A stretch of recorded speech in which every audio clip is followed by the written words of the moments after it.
Yo creo que no hay una fuerza superior, que alguien quiso imponer leyes, y la mejor manera de imponer una ley es decir, a mí me dijeron de arriba, una fuerza superior, que se debe hacer eso.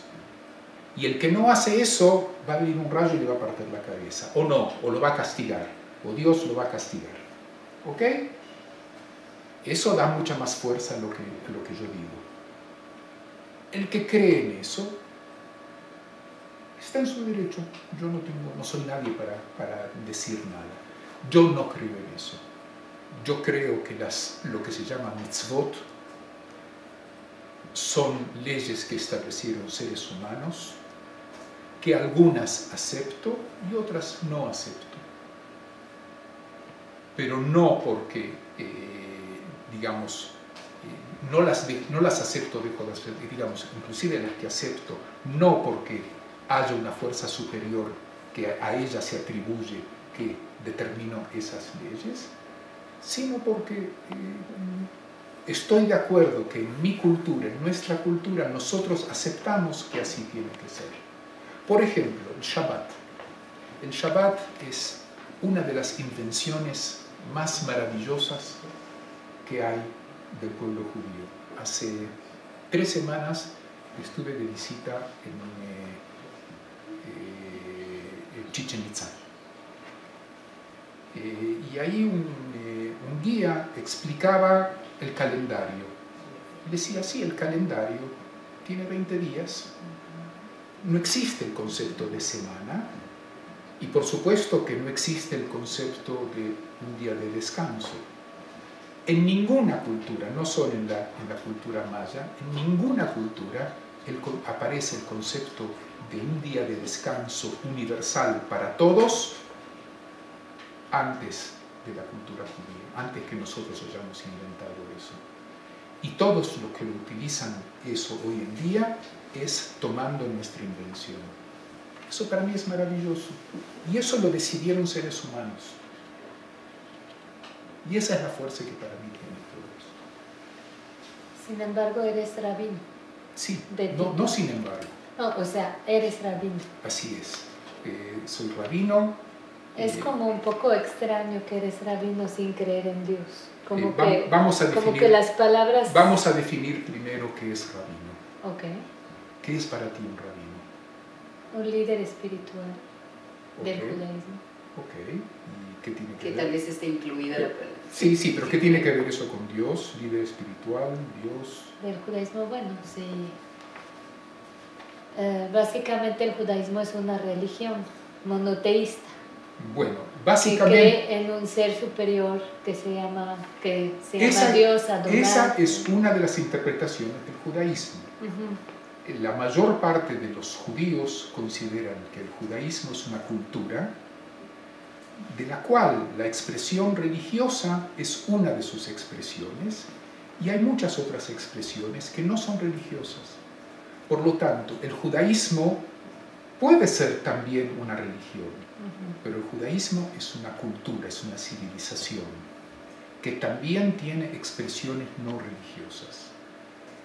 En las épocas en las cuales todo acto de vida era una expresión religiosa, inclusive en el gremio, en la iglesia de los zapateros, el gremio de los zapateros, clavar un clavo en la suela de un zapato también era un acto religioso porque estaba la guilda religiosa de los zapateros, ¿ok? En la época en la cual todo acto, toda acción tenía una relación con algo religioso porque se consideraba que en el centro del universo, en el centro de la vida, había un ser superior. En el momento en el que en el centro de la vida está el ser humano y no un ser superior, la perspectiva es otra.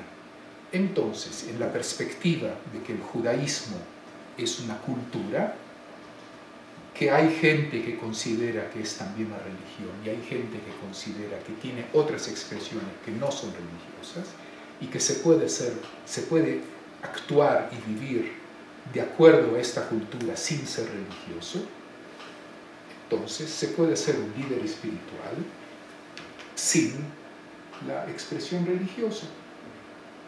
Hay algo que tú no dijiste, pero quiero agregarlo yo porque me parece que es una interpretación correcta.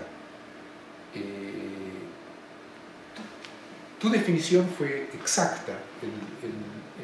El rabino es un líder espiritual y quiero agregar más, no solo un líder espiritual, es un líder comunitario. Es el que organiza.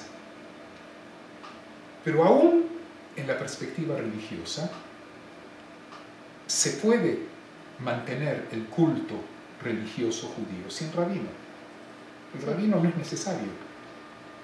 Puedes tener un minyan, el minyan es necesario para un rezo.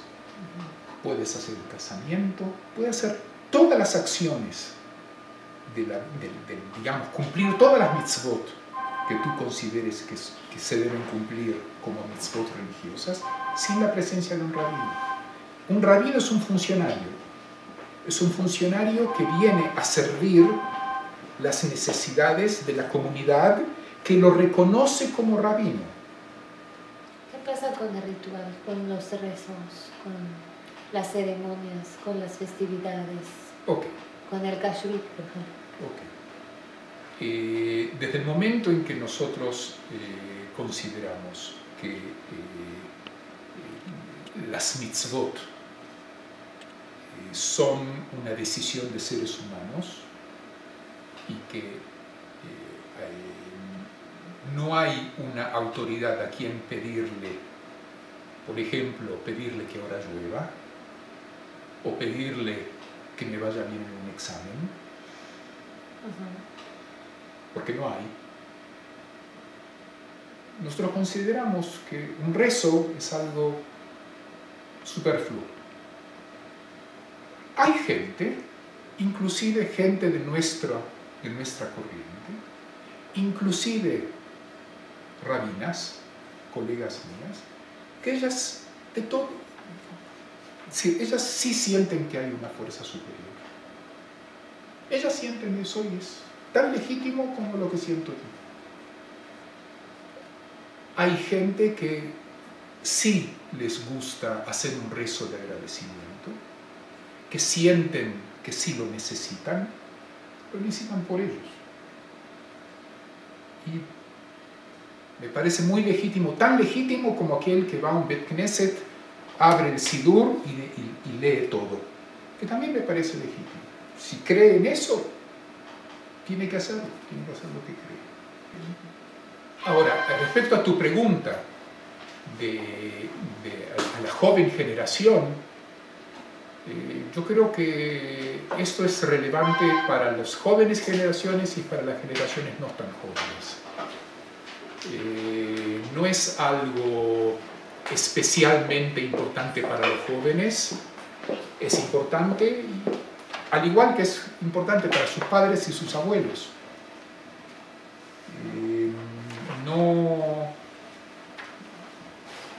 Quizás es más importante para los jóvenes, especialmente los jóvenes en edad universitaria y en los primeros años de creación de pareja,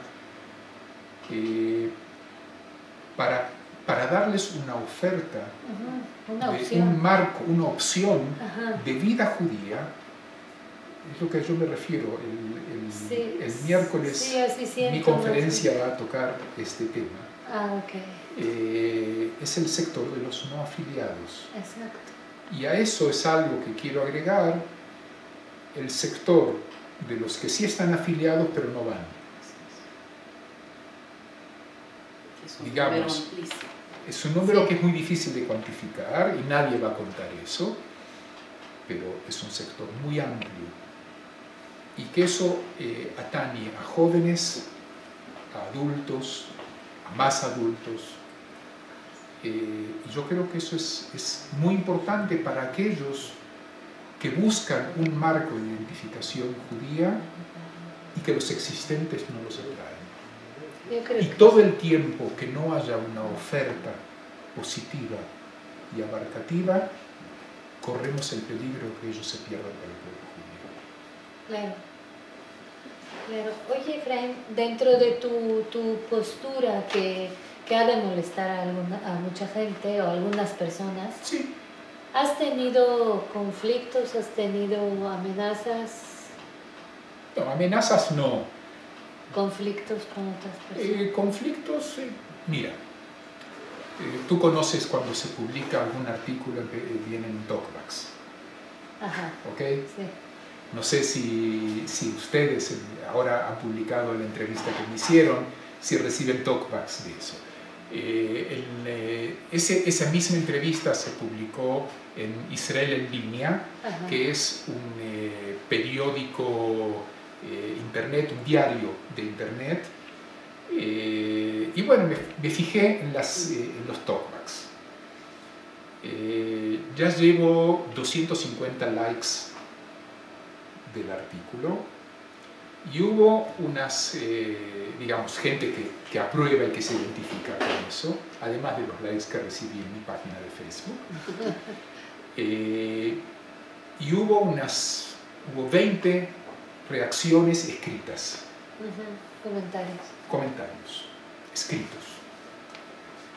Y de esos 20 comentarios hubo 3, 4 comentarios muy ofensivos.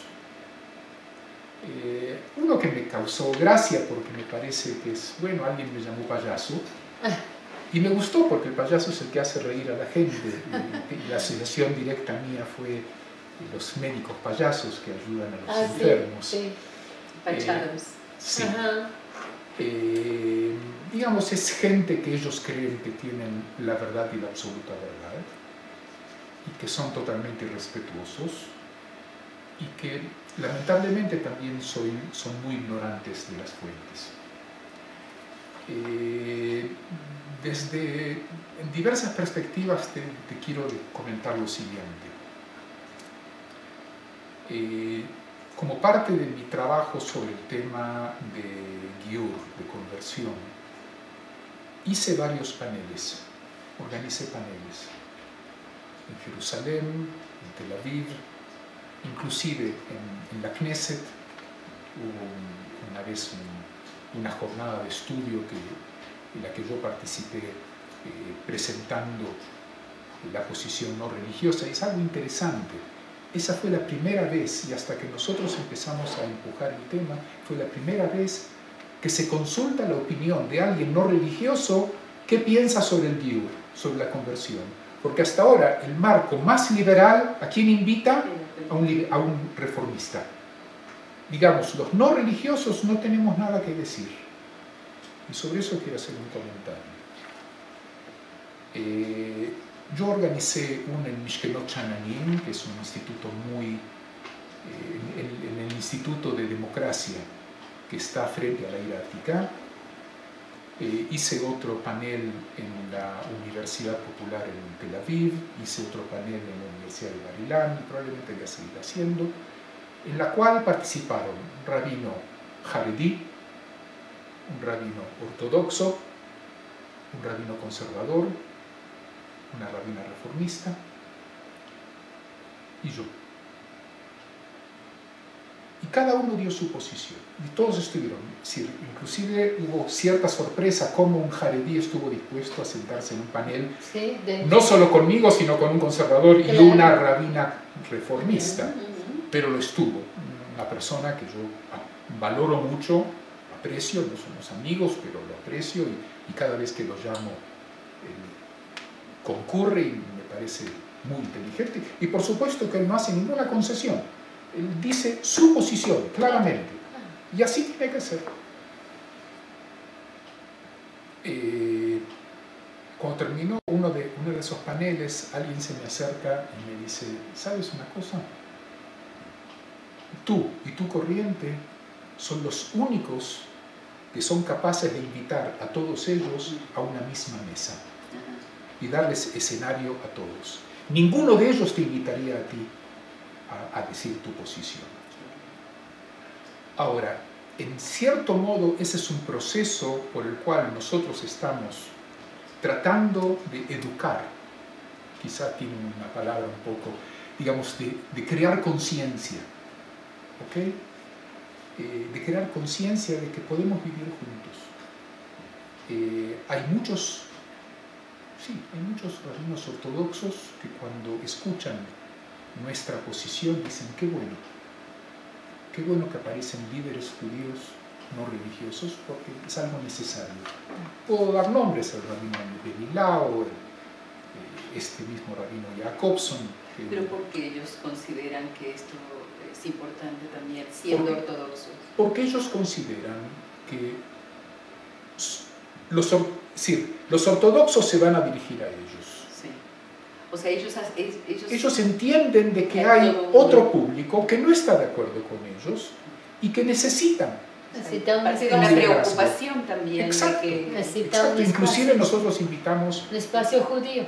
Exacto. Nosotros invitamos a todos ellos a nuestros cursos. En estos momentos ya tenemos estudiando en diversos niveles, dentro de 4 días empieza el nuevo año lectivo, tenemos cerca de 20 alumnos en diversos niveles, e invitamos... Estamos hablando de la universidad. Estamos hablando de TMURA. La organización, es la organización de capacitación de rabinos. Es decir, nuestro, digamos así, movimiento, nuestra corriente tiene el Instituto de Capacitación de Rabinos, tiene el Consejo de Rabinos, que es el, digamos así, el brazo político del movimiento, tiene un consejo, llamémoslo así, es el consejo público, el consejo de sabios de nuestro movimiento, en el cual hay profesores, intelectuales, escritores, que son los que nos dan el respaldo público a lo que nosotros hacemos. Todo eso junto con una revista en internet que se llama Yahdut Hofshit, Judaísmo Libre. A mí me gustaría, Efraín, agregar algo que sucede aquí en México. Mucha gente que quisiera hacer ceremonias laicas, más libres, judías, lo que surge es el miedo a después no ser aceptado, porque hay una amenaza de que las instituciones, después la gente que no pasa por determinados procesos de cómo se debe, no son aceptados a escuelas, al deportivo, a muchas cosas. Y se pueden casar después. Exactamente. Ese es un problema, que en Israel por la gran variedad, por la gran amplitud que hay, pero ese problema también existe en Israel. Hay veces que vienen y dicen, bueno, pero yo quiero que la ceremonia, que nadie sabe, quiero que la ceremonia se vea como religiosa. ¿Ok? Y yo me pregunto a veces, ¿por qué ellos quieren esta ceremonia? Si ya se fueron a casar a Chipre o a Praga, que les cuestan de $1.000 a $2.000 a $3.000, es un gasto inútil, que pueden ir a pasear, pero ¿para qué ir a casarse? Porque ellos quieren el papelito, que también eso es interesante, pero sí, porque se puede formar la sociedad.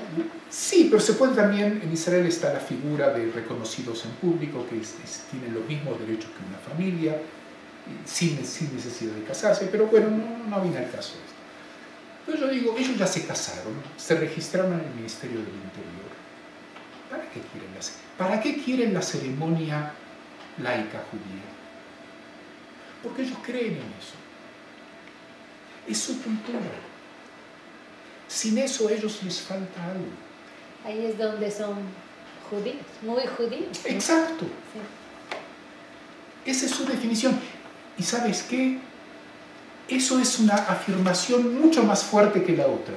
Porque el casamiento mío, la ktubá que yo les doy, que en realidad es una ktubá que ellos redactan, es una ktubá en la cual, en vez de ser un documento económico en el cual el novio se compromete a ciertas condiciones económicas, a mantener y otras cosas a su esposa, y también a efectos del divorcio, este es un documento, un acuerdo entre dos personas. y los dos redactan cuál es su compromiso de amor, cuál es su compromiso ideológico. Votos, en lo que ellos creen. Digamos lo que en Estados Unidos llaman los votos. Exacto, y lo escriben y lo firman los dos. Y lo firman los testigos y yo como testigo. ¿Okay? Digo, todo eso tiene mucho más valor, valor emocional y cultural, porque esta Ktubá a ellos no les sirve formalmente de nada. Con eso van a ir al ministerio, van a ir al rabinato, lo van a tirar por todas las escaleras. Los que hacen el casamiento religioso, ellos lo hacen porque quieren el papelito y quieren ser como todos. Y no quieren salir, nadie quiere hacer la revolución sobre sus espaldas. ¿Ok? Entonces, aunque no crean en eso, dicen, bueno, pero así hacen todos, entonces hagamos como todos. Pero los que no, esos son los verdaderos revolucionarios y los verdaderos judíos que se juegan por su judaísmo y por ser sinceros con su judaísmo.